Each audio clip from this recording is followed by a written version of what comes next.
प्रभु राम देव भगवान अल्लाह खुदा ईश आदि नाम एक ही शक्ति के हैं।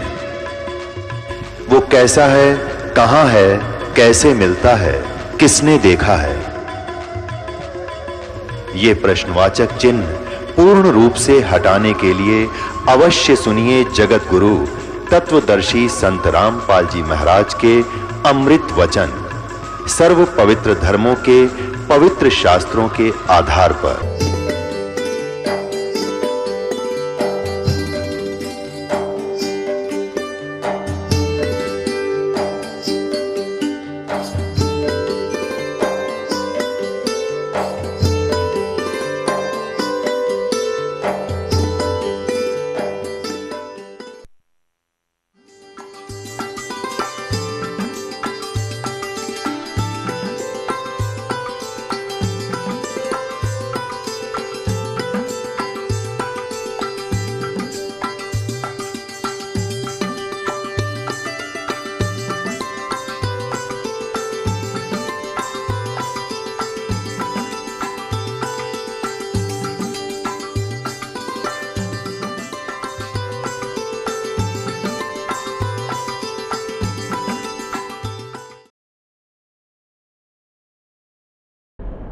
सतगुरुदेव की जय। बंदी छोड़ कबीर परमेश्वर जी की जय। बंदी छोड़ गरीबदास जी महाराज जी की जय। स्वामी रामदेवानंद जी गुरु महाराज जी की जय हो।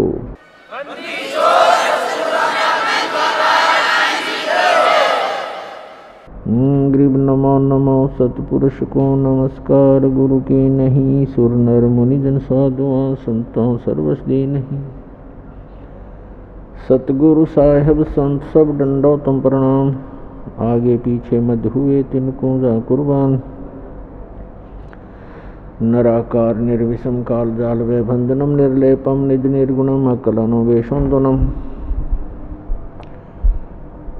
सोहम सुरति समाप्तम सकल समाना निर्तल।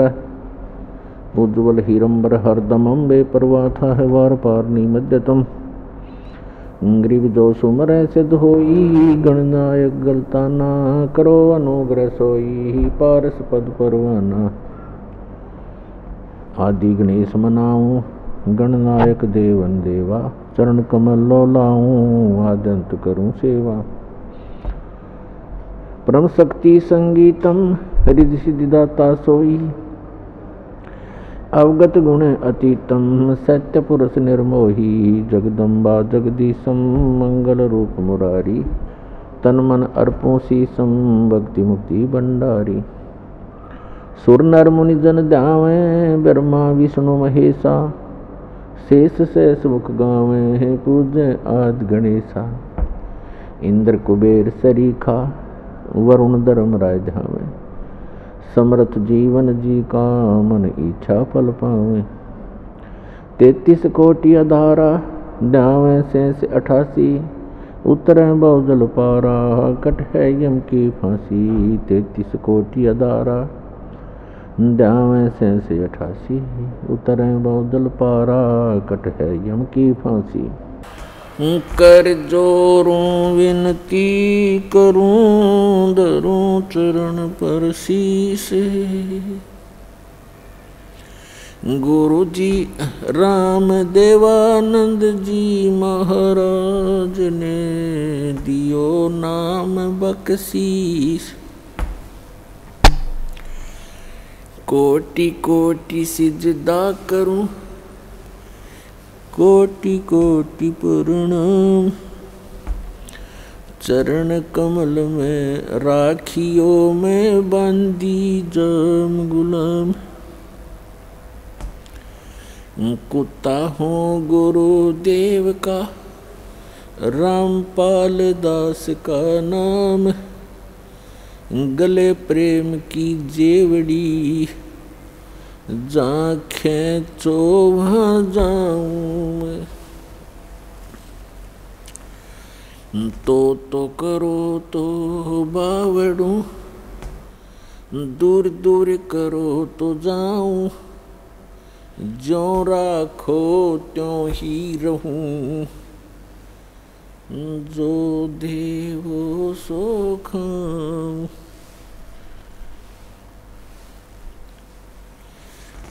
परम पिता परमात्मा पूर्ण ब्रह्म सारी सृष्टि के रचनहार कुल मालिक कबीर परमेश्वर जी की असीम रजा से आप सभी पुण्यात्माएं सत्संग सुनने के लिए उपस्थित हुए। धन्य है आपके माता पिता जिनसे जन्म हुआ। आपको ऐसे समय में मनुष्य जीवन प्राप्त हुआ जिसकी कोई कीमत नहीं लगाई जा सकती। वैसे तो सभी सद्ग्रंथों ने, सभी महापुरुष संतों ने मनुष्य जीवन को बहुमूल्य ही बताया है, लेकिन ये जो समय अब है कलयुग का, जो बिचली पीढ़ी बताई है परमात्मा ने, ये समय परमेश्वर ने ऐसा निर्धारित किया हुआ है कि प्रत्येक कलयुग में इसी समय में ये मोक्ष मार्ग खोला जाता है। और इस समय में आपका जन्म अब पूरे विश्व के जितने भी प्राणी हैं जिनको मानव शरीर प्राप्त है, धन्य भाग हैं उनके कि उनको मानव शरीर प्राप्त है। दुर्भाग्य उन प्राणियों का जिनको ये सच्चा नाम, सच्ची भक्ति और सच्चा ज्ञान, तत्व ज्ञान प्राप्त नहीं है। उसके लिए परमात्मा ने अपने सभी बच्चों के लिए ये प्रयत्न इस दास से करवा रखा है। रजा उस परमेश्वर की ही है, क्योंकि जैसे माता पिता को अपने सभी बच्चे प्रिय होते हैं, ऐसे ही ये परमात्मा कबीर देव है जिसको अल्लाहु अकबर कहते हैं, जिसको ग्रेट गॉड कहते हैं। ये हम सभी का पिता है और यही हमारी माता है, क्योंकि इसके वचन से हम सभी आत्माओं की उत्पत्ति हुई है। इस परमात्मा में वो गुण हैं, त्वमेव माता च पिता त्वमेव, त्वमेव बंधु च सखा त्वमेव, त्वमेव विद्या च द्रविणम त्वमेव, त्वमेव सर्व मम देव देव। सब देवों के देव, सब परमात्माओं के परमात्मा, सब प्रभुओं के प्रभु ये कबीर साहब हैं, ये परम अक्षर ब्रह्म हैं। और हम सभी इसी के बच्चे हैं। चींटी से लेकर हाथी तक सभी प्राणियों में, और रंग से लेकर धनी तक, पर्दा से लेकर राजा तक, उस एक परमपिता के सभी बच्चे हैं। तो उस परमात्मा ने, उस माता ने, उस पिता ने हम सभी बच्चे एक जैसे ही प्रिय हैं। अपने कर्मों के कारण हम भले ही कोई कुत्ता, कोई गधा, कोई सूअर बना है, उनका भी दुख उस परमात्मा को है, क्योंकि परमात्मा चाहते हैं कि प्रत्येक प्राणी इस ज्ञान को स्वीकार करे, परमात्मा के दिए हुए इस विधान को समझे और ये सभी यहाँ से निकल जाएं। ये पृथ्वी एक कैद है, 21 ब्रह्मांड हैं वैसे तो इस काल के, जिनको हम जन्नत कहते हैं, स्वर्ग कहते हैं, जिसको हम हेवन कहते हैं। इस काल के 21 ब्रह्मांड का जो हेवन है, जन्नत है, स्वर्ग है, ये भी एक जेल है। 3 लोक और भवन चतुर्दश सब ही जम की जेल रे, इस काल की जेल में है। तो इस जेल से निकलने का सुअवसर अब प्राप्त है। और जो दास ये मार्ग भक्ति का आपको बता रहा है, ये गॉड गिवन है, कंप्लीट गॉड गिवन और कंप्लीट स्पिरिचुअल नॉलेज है। ये पूर्ण परमात्मा का दिया हुआ है, बताया हुआ है और संपूर्ण अध्यात्म ज्ञान है। और ज्ञान सब ज्ञान री, कबीर ज्ञान सो ज्ञान, और जैसे गोला तोब का अब करता चले मैदान। तो पुण्यात्माओं, मानव शरीर बहुत ही अच्छी आत्माओं को, पुण्यकर्मी प्राणियों को प्राप्त होता है। हम अध्यात्म ज्ञान के अभाव से इस अनमोल मनुष्य जीवन को पशु पक्षियों जैसी क्रिया करके ही समाप्त कर जाते थे। और जो पुण्यात्माएं साधना करने की चेष्टा भी करते थे पूर्व जन्म की प्रेरणा से, उनको यथार्थ ज्ञान न होने से उन्होंने हजारों वर्षों तक साधनाएं की, तप किए, जप किए। उन्होंने वो साधनाएं शास्त्र विधि त्याग कर किसी लोक वेद के आधार से की, किसी की सुनी सुनाई की, जो श्रीमद् भगवद गीता अध्याय नंबर 16 के श्लोक 23 और 24 के विपरीत हैं, जिसमें कहा है कि शास्त्र विधि को त्याग कर जो मनमाना आचरण करते हैं उनको न तो कोई सुख होता है और न ही उनकी गति होती है और न ही उनको कोई सिद्धि प्राप्त होती है, अर्थात व्यर्थ, यूजलेस। तो अभी तक हम यूजलेस साधना करते रहे, अब यूजफुल साधना हमारी अब प्रारंभ हो रही है। धन्य हो आप पूरे विश्व के प्राणी जो मानव शरीर प्राप्त हैं, और उनसे भी धन्य है जिनको ये मार्ग स्वीकार हो गया, ये भक्ति विधि मिल गई। तो उन पुण्यात्माओं में से आप हैं जिनको इस दास से दीक्षा प्राप्त है। आज विश्व का मानव अन्य प्राणियों से भी दुखी है, पशु पक्षियों से भी दुखी है, क्योंकि हमारे पूर्व जन्म के जो पुण्य थे वो अक्षीण हो चुके हैं, क्योंकि हम चौथे युग में जन्मते जन्मते आ चुके हैं। अपने पुण्यों का अभाव कर लिया, अक्षीण कर लिया पुण्यों को, और हमारे पास अब केवल पाप शेष रह रहे हैं। जिस कारण से जैसे पाप और पुण्य ये दो पहलू हैं, पुण्य से सुख होता है, पाप से दुख होता है।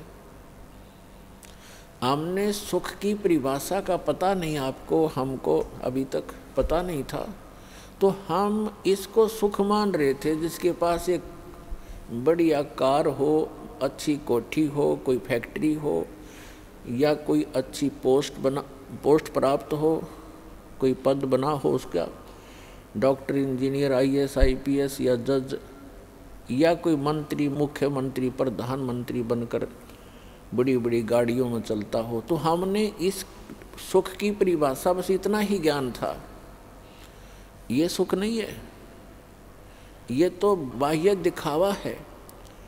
प्रत्येक प्राणी टेंशन लिए फिरता है, प्रत्येक प्राणी 99% व्यक्ति टेंशन से ग्रस्त हैं। तो हम इसको सुख मान रहे थे, सुख नाम की कोई वस्तु नहीं इस 21 ब्रह्मांड में। तो परमात्मा चाहते हैं कि आप यहाँ से निकलो, इस झूठे सुख को भूलो, इससे परिचित हो जिसको तुम सुख मान बैठे हो। कबीर साहब कहते हैं झूठे सुख को सुख है, ये मान रहा मनमोद, ये सकल चबीना काल का, कुछ मुख में कुछ गोद। यहाँ सब ये काल का आहार है। इस झूठे सुख को आप सुख मान बैठे हो, ये सुख नहीं है। आज आप जिसको सुख मानते हो उस व्यक्ति के पास सभी सुविधाएं उपलब्ध हैं, अच्छा मंत्री है, मुख्यमंत्री है, सब सुविधाएं हैं, पुत्र भी हैं, पुत्री भी हैं, आगे संतान भी ठीक है। तो इसको हमने सुख मान रखा है। और 1 मिनट में मृत्यु हो जाती है, 1 सेकंड के अंदर मृत्यु हो जाती है। फिर वो सुख कहाँ गया उसका? फिर कहीं गधा बनकर, कुत्ता बनकर गली में खड़ा होगा, खा के ये सुख। तो परमात्मा याद दिलाते हैं कि तन धर सुखिया कोई ना देखा, जो देखा सो दुखिया हो। उदय अस्त की बात करत है मन सबका किया विवेका। शरीरधारी प्राणी यहाँ इस पृथ्वी लोक के जो कच्चे शरीरधारी प्राणी हैं, कहते परमात्मा कहते मैंने कोई इस पृथ्वी पे सुखी नहीं देखा। और जो उदय अस्त की बात करते हैं, उदय अस्त का अर्थ है चक्रवर्ती राजा, जिसका शासन पूरी पृथ्वी पर हो। परमात्मा कहते मैंने उनके भी अंदर से झांक कर देखा है। राजा के पास कोई साधु संत चला जाता है, ढेर सारे दुख बता देता है, महाराज मुझे ये तकलीफ है, महाराज मुझे ये तकलीफ है, महाराज मुझे ये कष्ट है। तो परमात्मा कहते हैं उदय अस्त की बात करे मन सबका किया विवेका हो। कहते हैं तंदर सुखिया कोई ना देखा, जो देखा सो दुखिया हो। उदय अस्त की बात करत है मन सबका किया विवेका हो। घाटे बाद सब जग दुखिया, क्या गर ही बैरागी हो। और सुखदेव ने दुख के डर से गर्भ में माया त्यागी हो। फिर कहते हैं जंगम दुखिया जोगी दुखिया, और तपस्वी को दुख दूना हो। और आशा तृष्णा सब में व्यापे, कोई महल ना सुना हो। फिर परमात्मा कहते हैं कि साच कहूँ तो जग नहीं माने, पर झूठ कही ना जाई हो। और ये ब्रह्मा विष्णु महेश्वर दुखिया, जिनने ये राह चलाई हो। फिर परमात्मा अंत करते हैं इस कहानी का, कहते हैं सुरपति दुखिया। सुरपति इंद्र, स्वर्ग का राजा, देवताओं का स्वामी। सुरपति दुखिया, भूपति दुखिया। भूपति माने पूरी पृथ्वी का शासक राजा। सुरपति दुखिया, भूपति दुखिया। और रंक दुखी बपरीती हो, कहे कबीर और सब दुखिया। एक संत सुखी मन जीती हो। अब निष्कर्ष कर दिया दाता ने कि आप जी श्री ब्रह्मा, श्री विष्णु, श्री शिव जी को एक सुप्रीम पावर मानकर इनकी आराधना कर रहे हो, और इनसे हटकर कोई कहना सुनाना चाहता है तो आप जी बिल्कुल सुनना नहीं चाहते। तो परमात्मा कहते हैं कि साच कहूँ तो जग का जचे नहीं, ये संसार मानना नहीं कि ब्रह्मा विष्णु महेश भी दुखिया, पर झूठ कही ना जाई हो। और ये ब्रह्मा विष्णु तुम्हारे शिव जी दुखिया, जिन ये राह चलाई हो। अब विचार करके देखो, विष्णु जी को श्राप दे दिया किसने? नारद जी ने। क्यों? क्योंकि उसने हरि का रूप मांगा था विवाह करवाने के लिए, और कहते हैं विष्णु जी ने उसका बंदर का मुख लगा दिया, जिस कारण से नारद जी ने भगवान विष्णु को श्राप दे दिया। उस श्रापवश भगवान श्री विष्णु श्री रामचंद्र रूप में राजा दशरथ के घर जन्म लिया। श्री रामचंद्र जी का जीवन देख लो, वो कितना सुखी रहे होंगे। श्री विष्णु जी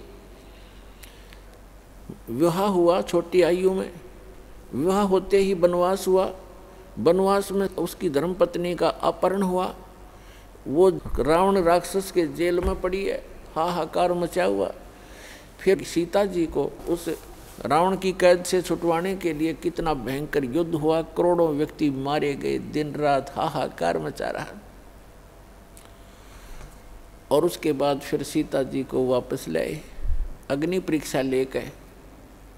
अग्नि परीक्षा माने कि सीता जी को अग्नि में बैठा दिया था चिता के ऊपर, कि यदि तूने रावण से संपर्क किया है तो जल जाएगी, और नहीं किया है तो तू निष्कलंक है, तो अग्नि से जलेगी नहीं।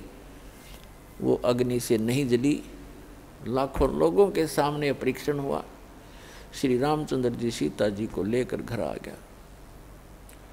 कुछ दिनों के बाद सीता गर्भवती थी, उधर से किसी धोबी ने व्यंग कस दिया, अपनी पत्नी को कूट रहा था, पीट रहा था, और कह रहा था कि तू 2 दिन घर से बाहर कहाँ रही? मैं इस दशरथ पुत्र रामचंद्र जैसा नहीं हूँ कि उसकी पत्नी रावण के पास रही 10 वर्ष तक और उसको आज घर रखे हुए है, मैं उस जैसा नहीं हूँ। इस बात को श्री रामचंद्र जी ने अपने कानों सुन लिया, क्योंकि वो रात्रि के समय वेश बदलकर घूमा करते थे। उस समय के राजा ऐसी व्यवस्था रखते थे। इस बात को सुनकर के दुनिया में मैं क्या मुंह दिखाऊंगा, मेरे ऊपर उंगली कसी जाती है, टोंट कसे जाते हैं। अगले दिन अपनी धर्मपत्नी सीता जी को घर से निकाल दिया, गर्भवती को। पुण्यात्माओं, यदि हमने लोक वेद लोगों के ही दंत कथाओं से ही अपना शासन व्यवस्थित करना है, तो कैसे हम राजा, कैसे हम भक्त, कैसे हम भगवान लाखों लोगों के सामने परीक्षण किया सीता जी का, और वो निष्कलंक। और एक धोबी ने कह दिया कि मैं उसके कहने मात्र से अपनी पत्नी का परित्याग कर दिया, तो धिक्कार है ऐसे डिसीजन को।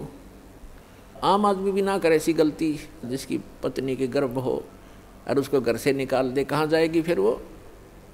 तो पुण्यात्मा, भले ही उसने लोगों की शर्म से निकाल दिया, लेकिन अंदर से दुख उसका गया नहीं। वो सीता जी कहीं रही, अब उसके बच्चे कहाँ, और आप राजा बना बैठा। सपने में सुख नहीं उस व्यक्ति को, चाहे कितनी बात बनावे। वही श्री विष्णु जी श्री कृष्ण रूप में जन्मे, जन्म से ही दुख शुरू हुआ था, मृत्यु होगी, सुख का सांस श्री कृष्ण जी को नहीं हुआ। श्री विष्णु जी के दूसरे रोल को आप देख सकते हैं। जेल में जन्म हुआ, मामा शत्रु हो गया, कभी काल्यवन, कभी जरासेंग, कभी कोई शिशुपाल उनके साथ झगड़ा करने को आते हैं। फिर जाकर के एकांत स्थान पर अपना स्थान खोजा, द्वारका समुद्र के अंदर, वहाँ रहे कुछ दिन।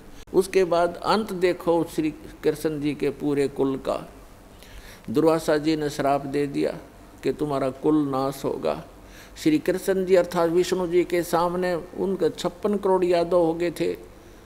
56 के 56 करोड़ आपस में लड़के कटके मर गए। श्री कृष्ण जी के अर्थात विष्णु जी के पोता और पोते भी। तो श्री कृष्ण जी के पोते और बेटे उनकी आंखों के सामने कटके मर गए। तो यहाँ परमात्मा कहते हैं, साच कहूँ तो जग नहीं माने और झूठ कही ना जाई हो, ये ब्रह्मा विष्णु महेश्वर दुखिया जिन ये राह चलाई हो। फिर कहते हैं कि सुरपति दुखिया, भूपति दुखिया और रंक दुखी बपरीती हो। सुरपति देवताओं का राजा इंद्र दुखी। इंद्र की कहानी आप पढ़ कर देखो पुराणों के अंदर। एक बार राक्षसों का और देवताओं का युद्ध हो गया, राक्षस विजयी हो गए, इंद्र भाग गया, गद्दी छोड़कर जंगलों में छुप गया, कोई वर्षों तक भूखा प्यासा पड़ा रहा, खा के वह सुख। और इंद्र की मृत्यु के उपरांत उस राज को भोग कर ये राजा चाहे स्वर्ग का हो चाहे पृथ्वी का हो, अगला जन्म उसका गधे से शुरू होता है। तो बाढ़ में जाओ ऐसा राज जो अगले जन्म में गधा बने। तो हम बिना ज्ञान के इस झूठे सुख को सुख मानकर अपना जीवन नाश कर रहे हैं। अब इसको सफल करो पुण्यात्माओं। हमें विकल्प प्राप्त हुआ, अभी तक इसका विकल्प नहीं था। कोशिश करके भी हम काल के जाल से नहीं निकल पा रहे थे। अब क्या बताते हैं परमात्मा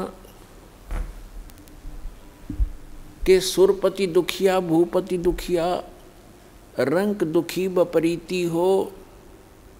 कि रंक यानी निर्धन व्यक्ति तो स्वाभाविक दुखी होता है, उस पर तो सभी दुख विद्यमान होते हैं।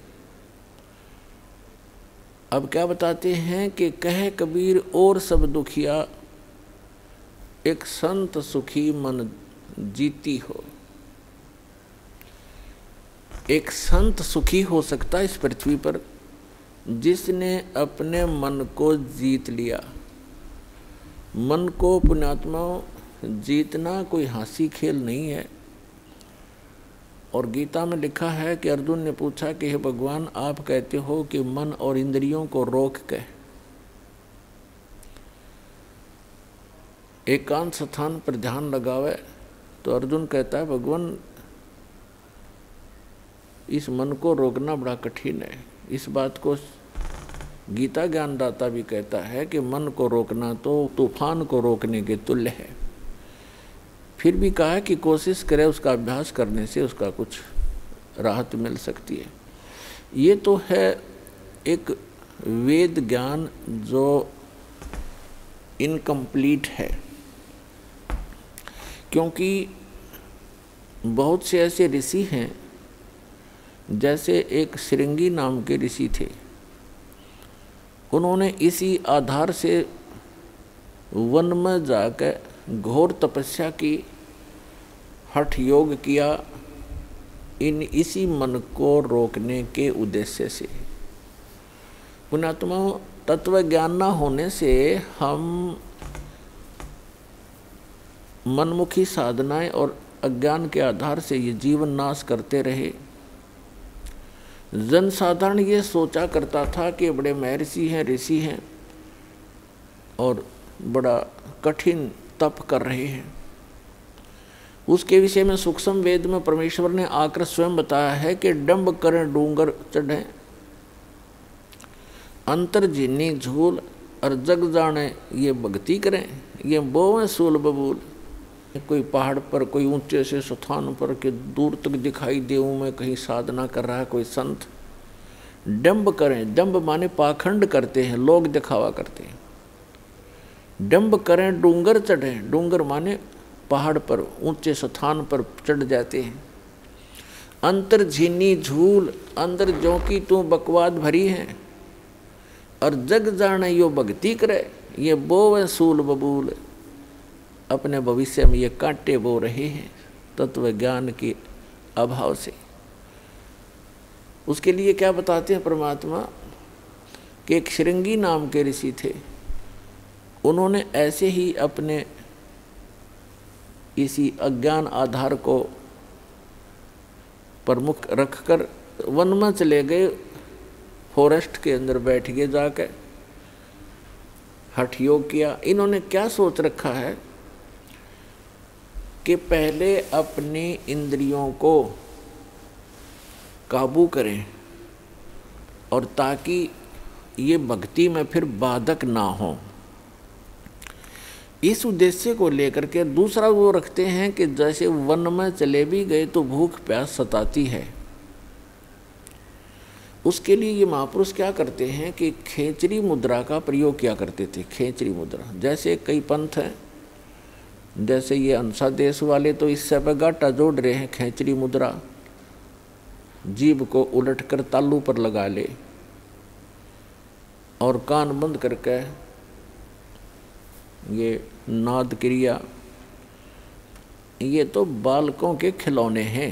इस मन कल्पित ये अपना एक ड्रामा है इस जीवन को नष्ट करने का। तो इसी आधार से श्रृंगी ऋषि ने अमृत क्रिया को सिद्ध किया। जैसा कि ये संत बताते हैं, ये तो इनको तो कख भी पता नहीं अमृत क्रिया क्या होती है। तालू का जीभ लगा लो ऐसे मोड़ कर, और कहते हैं फिर तालू से अमृत टपकेगा। ये तो लाड़ टपके हैं, अमृत थोड़ा टपकेगा इससे। बकवाद करें। ये एक ऐसी क्रिया है जैसे जीवा को वापस मोड़ेंगे और तालू के लगाने की हम चेष्टा करेंगे तो हमारी नाड़ियां कसती हैं जो जीवा से और मस्तिष्क से संबंधित हैं। हमारे इस शरीर के अंदर इस तालू के ऊपर, ये जो तालू है लटक रहा है हमारे, इसके ऊपर एक थोड़ा सा स्थान है, वो कम प्लेस है, और उसके अंदर एक अमृत भरा रहता है सदा। और वो अमृत वहाँ से सीधा चल के नीचे जाता है नाभि के पास, ऑटोमेटिक चल रहा है वो। और उसको एक कुंडलनी शक्ति है, कुंडलनी शक्ति बोले, नागिनी कहा संतों ने। उसकी दो जिह्वा हैं सर्प जैसी, और वो उस अमृत को वो पीती रहती है, शरीर में नहीं जा पाता, वो उसको चूस करके नष्ट कर देती है। उसके अंदर एक ऐसी क्रिया है। तो फिर क्या होता है, जब हम श्वास क्रिया को अभ्यास करते हैं श्वास का, और वो श्वास के साथ ऐसे खड़ी है, ऐसे उसका नाभि के जहाँ वो अमृत टपकता है ऊपर से जाकर नाभि के पास, उसका मुंह बिल्कुल उसके ऊपर है ऐसे। और जब हम श्वास क्रिया का अभ्यास करेंगे, उस श्वास क्रिया से उसका मुंह ऐसे नीचे को हो जाएगा, और फिर वो अमृत जो है पूरे शरीर में जाना शुरू हो जाएगा। श्वास क्रिया से तो उसका मुंह टेढ़ा होगा, ऐसे नहीं रहेगा ऊपर को, वो ऐसे मुड़ जाएगा नीचे को। जो ऐसे टपक रहा था अमृत, उसको वो खा रही थी, फिर वो ऐसे हो जाएगी, उस पे उसके मुंह पे नहीं जाएगा। ये तो श्वास क्रिया का लाभ मिलेगा। और फिर जो हम तालू पर जिह्वा लगाने की चेष्टा करते हैं, उससे क्या होगा कि इस तालू के ऊपर एक स्थान है जहाँ पर ये अमृत भरा रहता है, लिक्विड सा है ये। उसके नीचे वो एक जैसे इसको अर्ध छोटा सा बेर होता है, बेर का फल, बेरी का फल, उसको आधा काट दे, साफ कर दे, इतना सा है वो, ऐसे आधा कटा हुआ। और उसके बिल्कुल नीचे एक वाल है, वाल, और उसके ऊपर एक छोटी सी नाड़ी टिकी हुई है जो उस वाल के सुराख को रोक रही है। तो उस अभ्यास करने से, जो श्वास क्रिया से, तो नागनी का फन नीचे को हो जाएगा और फिर वो नीचे जाना शुरू होगा। और जिस रास्ते से फिर वो जाएगा उस नागनी के हाथ नहीं लगेगा, वो पूरा शरीर में व्याप्त हो जाएगा। एक स्वाभाविक ओवरफ्लो होकर के वो छोटा सा जो आधे बेर का जितना स्थान समझो खाली, ओवरफ्लो होकर जब जाता है तब वो नागनी के मुंह पर गिरता रहता है। तो अब वो चाहे उस सुराख से जाएगा और चाहे वैसे ऊपर के ओवरफ्लो होकर जाएगा, तो उस कुंडलनी जो नागनी है उसके नाभि के चारों तरफ, नाभि के पास हमारी सभी पूरे शरीर की नाड़ियाँ इकट्ठी हो जाती हैं। उनका एक ऐसा बंध है वहाँ पर, उसके ऊपर वो ऐसे लपेटी हुई है जैसे आपने देखा हो वृक्ष के ऊपर बेल होती है पीली सी, तो ऐसे वो लपेटा लगाए रहती है, उसको नाड़ियों में नहीं जाने देती और ऊपर से जो आता उसको स्वयं चूस लेती है। तो फिर वो नाड़ियों की जकड़ ढीली कर देती है, वो अपने आप मुरझा जाती है क्योंकि श्वास की क्रिया से वो बंद हो जाती है। और फिर उससे जो हम जिह्वा का अभ्यास करते हैं, जो तालु है ऊपर जहाँ सरोवर है, जिसको मान सरोवर कहते हैं शरीर में, जहाँ पर ये अमृत भरा हुआ है, उसका नीचे का सुराख थोड़ा सा खुल जाता है, उससे फिर अमृत टपकना प्रारंभ करता है। अब कहने का भाव ये है कि ये सारा कुछ भी हो गया, आपकी कुंडलनी शक्ति भी जागृत होगी और वो नागिनी भी दबगी, नीचे को होगी, और उधर से आपकी अमृत क्रिया भी सिद्ध होगी। फिर अब क्या होगा, उससे क्या होता है कि शरीर के अंदर ज़्यादा भोजन आहार की आवश्यकता नहीं रहती। शरीर बगैर खाए भी वर्षों तक रह सकता है, और भक्ति से ही मिली नहीं तो 1-1 लाख वर्ष तक बैठ कर चले गए, फिर गधे की योनि पाई। इन क्रियाओं से क्या लाभ हुआ? जैसे खेत संवार लिया, बा दिया, घास उसका अड़ंगा खत्म कर दिया और खूब, और बीज बोया नहीं, बीज है नहीं, गेहूं के स्थान पर भांग बोली, यानी सतमंत्र ना जाप करके अन्य मंत्रों का जाप कर लिया, वो भांग बो दी। तो भांग जीवन रक्षक नहीं है, जीवन नाशक है। तो अन्य मंत्रों से सिद्धियां आ गई इन ऋषि महर्षियों के पास, जो इनके जीवन की नाशक बन गई। आम जनता में तो ये ऐसे हो गए जैसे प्रभु पाक गए, आम जैसे जनसाधारण के लिए तो ये बहुत बड़ी बात होगी। जैसे अगस्त ऋषि जी ने सारे जीवन में डले डोक है, एक सिद्धि प्राप्त की, 7 समुद्रों को एक ही घूंट में पी लिया, और फिर प्रार्थना करने पर इनको वापस छोड़ दिया। तो फिर क्या अमर हो गया? आम आदमी के लिए तो बहुत बड़ी पहाड़ है, 1 क्विंटल पानी नहीं पी सकता एक आदमी, तो 10 किलो मुश्किल से पिया जा को गढ़ाई मर पड़ के, और उसने 7 समुद्रों को पी लिया। तो जनसाधारण के लिए तो भगवान सिद्ध हो गया वो, लेकिन कख नहीं था। वेदात्म ज्ञान की तराजू में उसको तोल कर देखेंगे, -0 था वो। अब जैसे प्रसंग चल रहा है, एक श्रृंगी ऋषि था, उसने ऐसी ये अमृत क्रिया सिद्ध करके और पूरे शरीर को साध लिया जैसा वो सोच रहे थे। और फिर क्या करता था वो, सारे दिन में एक वृक्ष की छाल पर एक बार दिन में जिह्वा लगाता था, ऐसे चाटता था, उसी से संतुष्ट हो जाता था, क्योंकि उसने अमृत क्रिया को सिद्ध कर रखा था। तो उसको इस बात का गर्व हो गया कि अब तूने अपनी इंद्रियों पर काबू पा लिया। वो ऋषि अयोध्या नगरी के पास बाहर बनी में, बाहर जंगल में, वन में, गांव से आधा किलोमीटर की दूरी पर रास्ते के साथ में बैठ गया, वृक्ष की तरफ मुंह करके, और सारा दिन में एक बार वृक्ष के छाल को जिह्वा से चाटे और बस ध्यान मगन रहे। कुछ ही दिनों में आने जाने वालों ने देखा कि एक महापुरुष बैठे हैं, ना खाते हैं, ना पीते हैं, ना सोते हैं और ना उठते हैं। आसपास पूरी नगरी अयोध्या के लिए एक बहुत बड़े जो है अचंभे की बात थी। नगर के लोग देखने जाने लगे, सारा दिन बैठे रहते थे, सारी रात बैठे रहते थे। जब उनको पक्का यकीन हो गया कि सचमुच महापुरुष के ये तो भगवान से मिल चुका है, सारे नगर में तहलका मच गया। राजा दशरथ तक बात गई।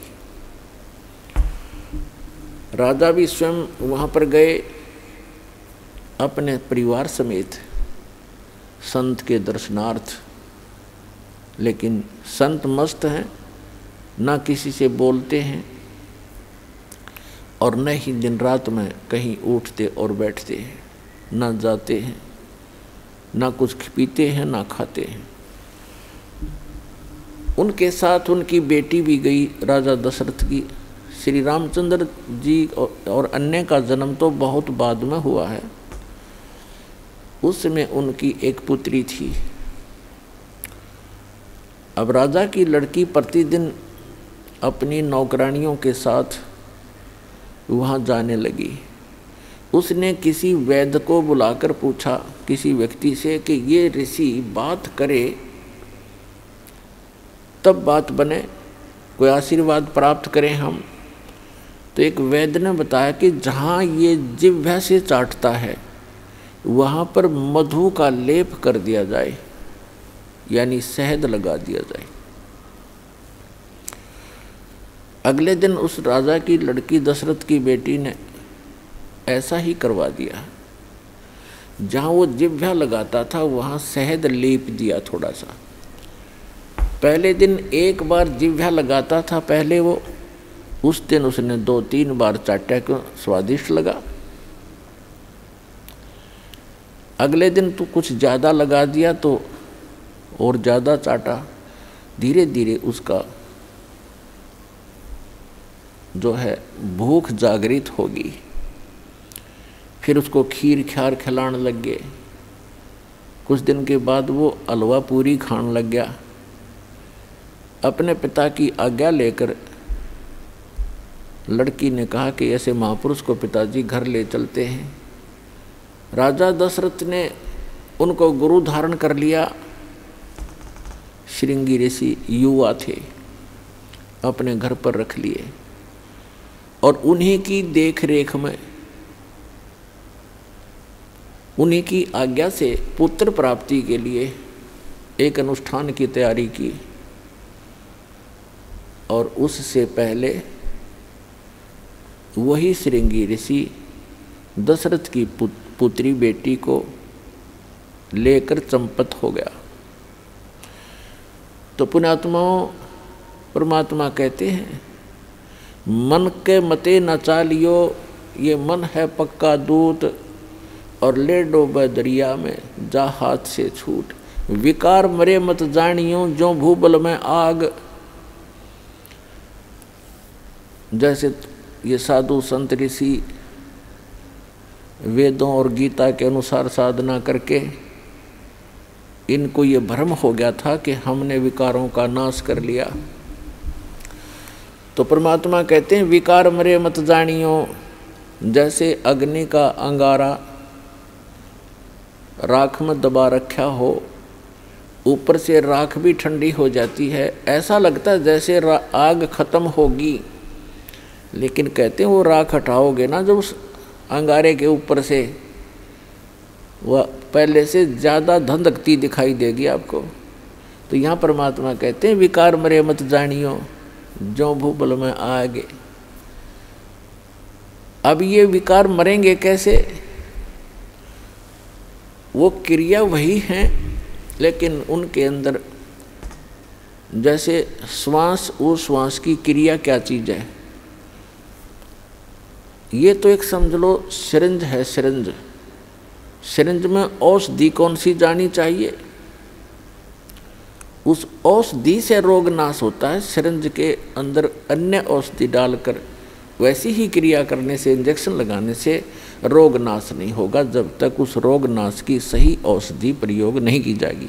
तो अब इस दास के पास वो औषधि है सतनाम की,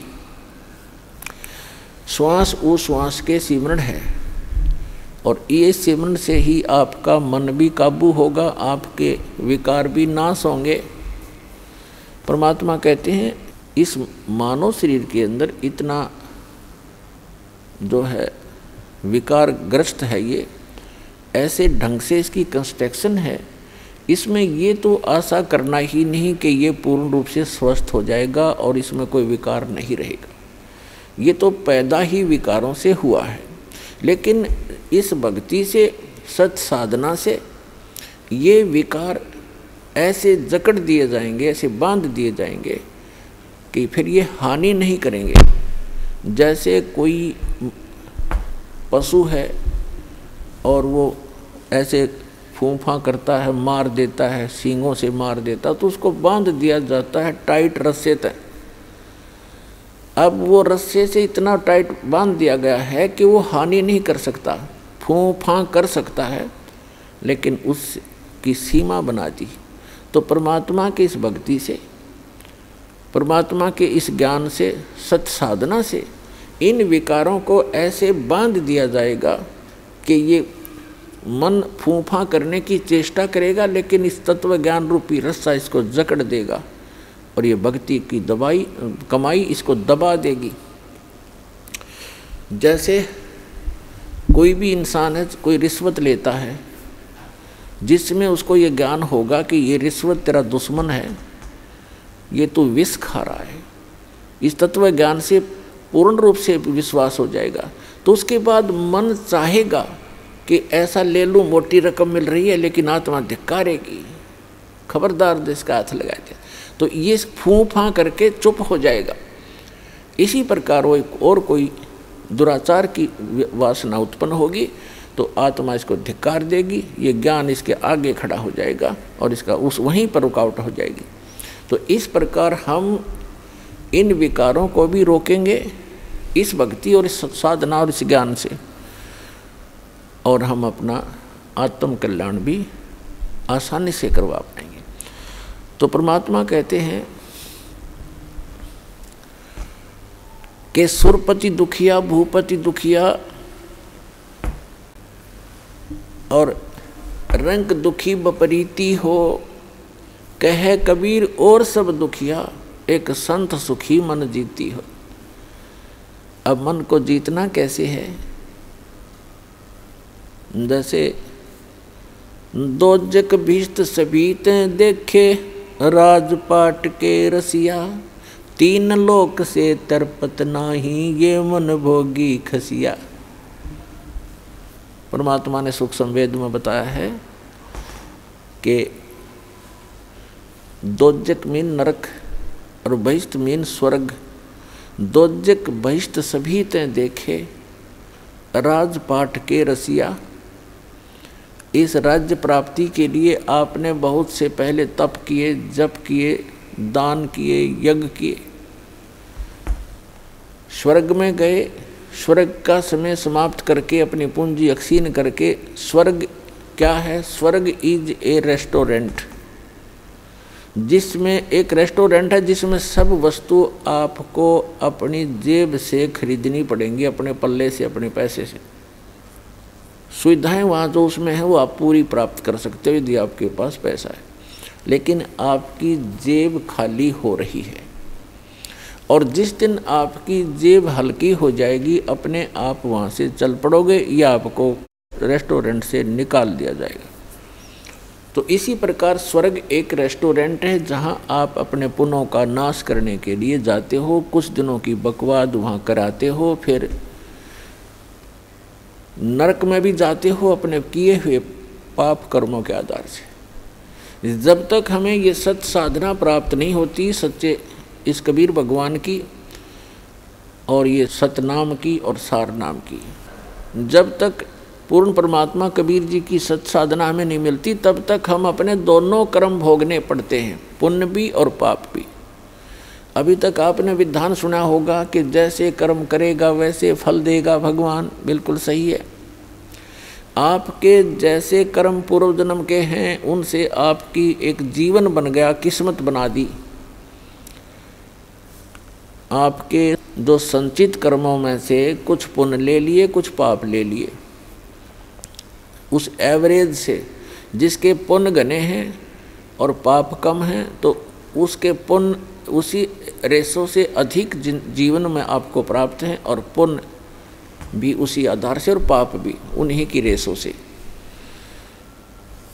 तो आप जी को दोनों भोगने पड़ेंगे। यहाँ इस प्रारब्ध बोलते हैं इसको, प्रारब्ध यानी जीवन में लिखी हुई किस्मत के जो कर्म हैं, जो संस्कार हैं किस्मत के, उनको प्रारब्ध कर्म बोलते हैं।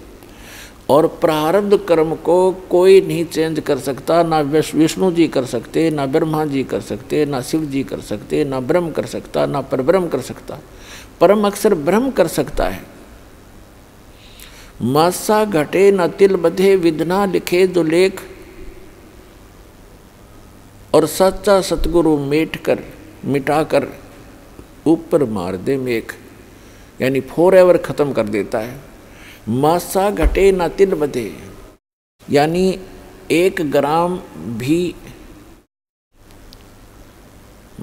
आपके संस्कार इधर उधर नहीं हो सकते और ना बढ़ सकते ना कम हो सकते। जो विधाता ने आपके भाग्य में, प्रारब्ध में, किस्मत में लिख दिए, प्रारब्ध माने किस्मत,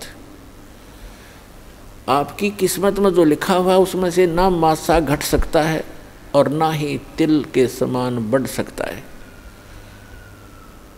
आपको दोनों भोगने पड़ेंगे जब तक आप परम अक्षर ब्रह्म, उस सत्य पुरुष अल्लाहु अकबर, उस कबीर भगवान की भक्ति नहीं करोगे।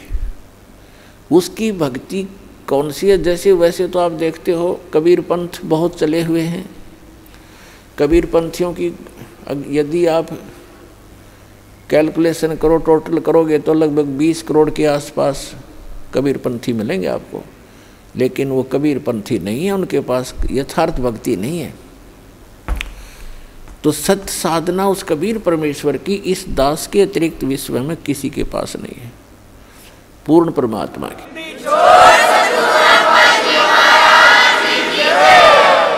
और उस सतलोक को प्राप्त करने की, जहाँ जाने के बाद साधक कभी दुखी नहीं होता। तो जो प्रसंग चल रहा है कि परमात्मा ने बताया है कि जब तक आप इस सत्य साधना को छोड़कर अन्य जो साधनाएं करते हो तो दोजक मीन नरक और बहिष्ठ मीन स्वर्ग। दोजक बहिष्ठ सभी तैं देखे राजपाट के रसिया, और 3 लोक से तरपत नाही ये मन भोगी खसिया। है अपने आत्मा परमात्मा के इन अनमोल वचनों को हृदय में जचा लो। ये कोई डूम भाट के गीत नहीं, एक परम पिता के बताया हुआ मार्ग है।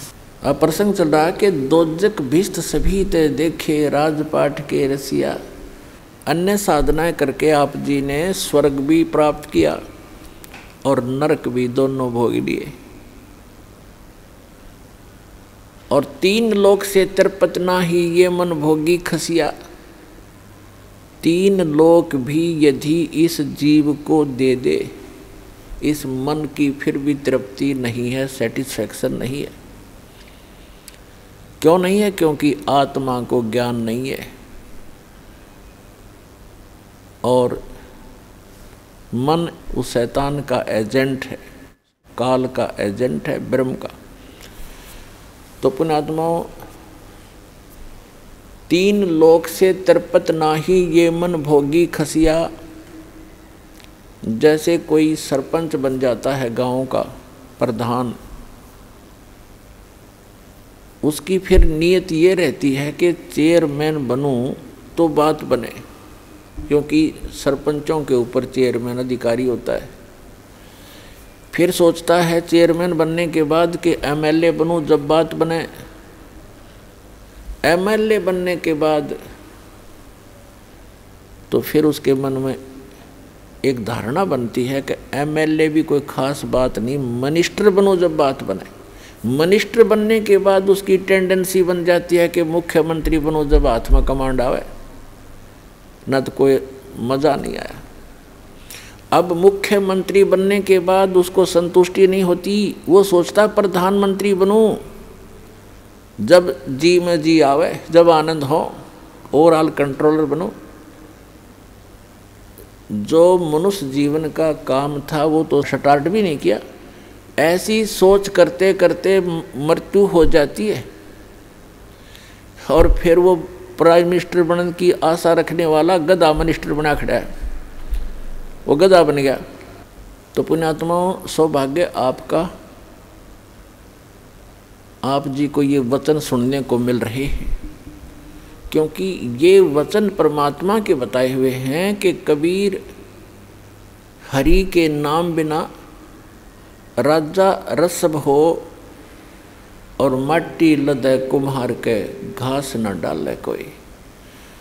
स्वर्ग का राजा इंद्र या पृथ्वी का राजा भी क्यों ना हो, यदि भक्ति नहीं करता भगवान की, उस पूर्ण परमात्मा की, वो खच्चर बनेगा, खच्चर।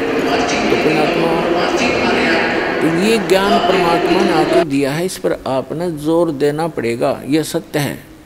और अन्य साधनाएं, जैसे दास बहुत बार बताता है कि जो पूर्व जन्म के प्रारब्ध में, यानी पूर्व संस्कारों से बनी किस्मत, उसको प्रारब्ध कहते हैं। आपकी किस्मत में आपके पुण्य अधिक हैं तो आपको पुण्यों के आधार से परमात्मा सभी सुख सुविधाएं देता ही रहेगा।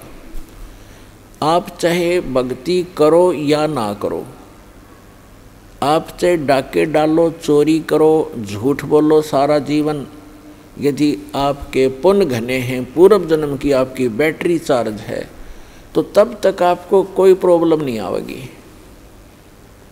और जो पुण्यात्माएं होती हैं जिनको सर्व सुख हैं, वो फिर भी कुछ ना कुछ भक्ति अवश्य करते हैं, वो रह ही नहीं सकते भक्ति किए बिना।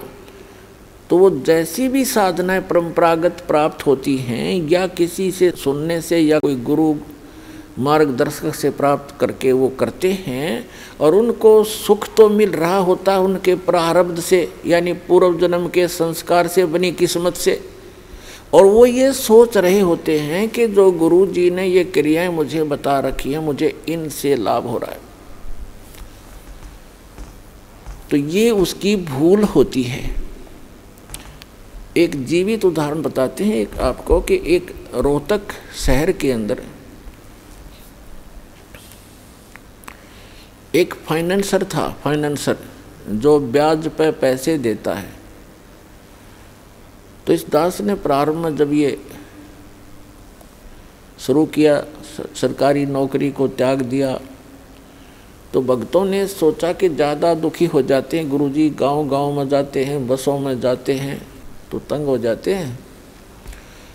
एक जीप की व्यवस्था की, उसके लिए फाइनेंस करवाया उस फाइनेंसर से।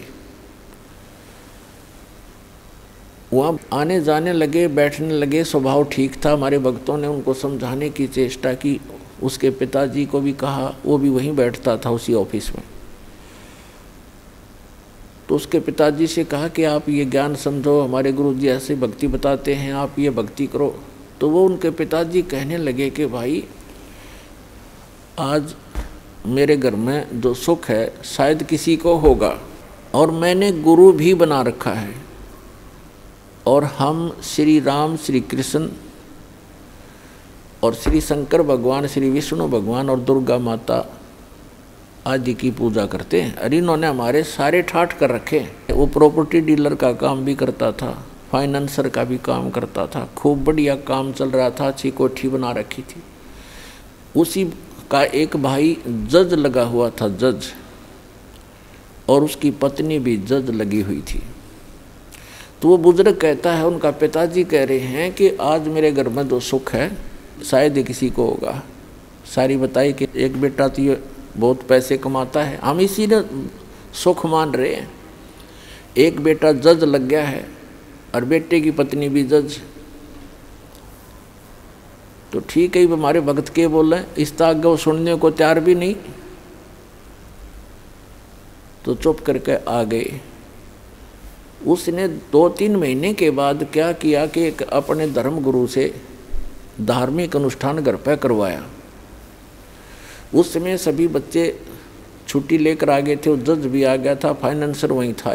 तो जो उनके गुरुजी ने जो क्रिया करी थी, उसके बचे हुए फूल, जो फूल फाल चढ़ाते हैं, माला डालते हैं, कुछ हवन किया होगा, उसकी राख बच गई थी, उसको जल प्रवाहित करने की आज्ञा दी उसके गुरुजी ने। वो दोनों बेटे, एक जज और एक वो फाइनेंसर, उस राख को लेकर गए। उनका ड्राइवर साथ था गाड़ी में। रोहतक से दिल्ली रोड के ऊपर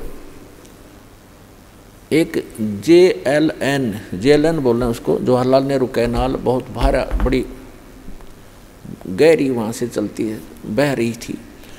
उस पे जाके उन दोनों ने पटड़ी पर गाड़ी चढ़ाई। ड्राइवर ने गाड़ी रोकी, दोनों उतर के उन्होंने वो जो भी थैला सामग्री थी वो ऐसे खाली कर दी जल में। वो जल में नहीं गई, उस कैनाल के उस नहर की पटड़ी ज़्यादा टेढ़ी थी ऐसे, तो वो ऐसे गिर गई ऊपर ने। तो उन्होंने, एक भाई ने हाथ पकड़ लिया, एक कहने लगा मेरा हाथ पकड़, मैं नीचे जाके इनको जल में सरका देता हूँ, बहा देता हूँ। तो एक का ऊपर हाथ पकड़े था, वो नीचे जा रहा था भारी, तो वो नीचे वाला भी तगड़ा था, तो उसका पैर रिपट गया क्योंकि काई लगी हुई थी। और साथ में उसका भाई हाथ पकड़ रहा था, वो भी साथ आ गया क्योंकि उसे और मजबूती से पकड़ा। जब गिरने लगा तो वो भी नीचे गिर गया। दोनों उस नहर में गिर कर डूब कर मर गए। तीसरे दिन लाश पाई उनकी। पुण्यात्माओं, परमात्मा कहते हैं कि झूठे सुख को सुख कहे ये मान रहा मनमोद, ये सकल चबीना काल का कुछ मुख में कुछ गोद। आज उस बूढ़े के घर में जो कहर था शायद किसी के घर में होगा, जहाँ वो ये सोच रहा था कि जो सुख आज मुझे शायद किसी को होगा। जब तक हम उस परम पिता की शरण ग्रहण नहीं करेंगे और जो साधनाएं हम करते हैं उससे हम मान बैठे हैं कि ये साधना से मुझे लाभ हो रहा है, कहाँ गई उसकी साधना, वो कहर टूट गया उस घर पे। तो पुण्यात्माओं, इसका समाधान केवल एकमात्र कबीर परमात्मा है और उसकी ये सच साधना जो दास के पास है। इसके अतिरिक्त कोई कबीर साहब का नाम लेकर के अगर आपको कोई जंतर मंत्र बताता है तो व्यर्थ है, यूजलेस है। और ये मंत्र जो दास आपको देता है ये है वो कारगर मंत्र। और इन मंत्रों को, इस साधना को यदि इस दास से प्राप्त करके कोई नीच व्यक्ति स्वयं बनकर संत इनको आगे दान करता है तो वो भी महान दुश्मन है इस मानव समाज का, क्योंकि वो अधिकारी नहीं है। अधिकारी के बिना ये मर्यादा है इस भगवान की, अधिकारी के बगैर ये मार्ग चलेगा नहीं।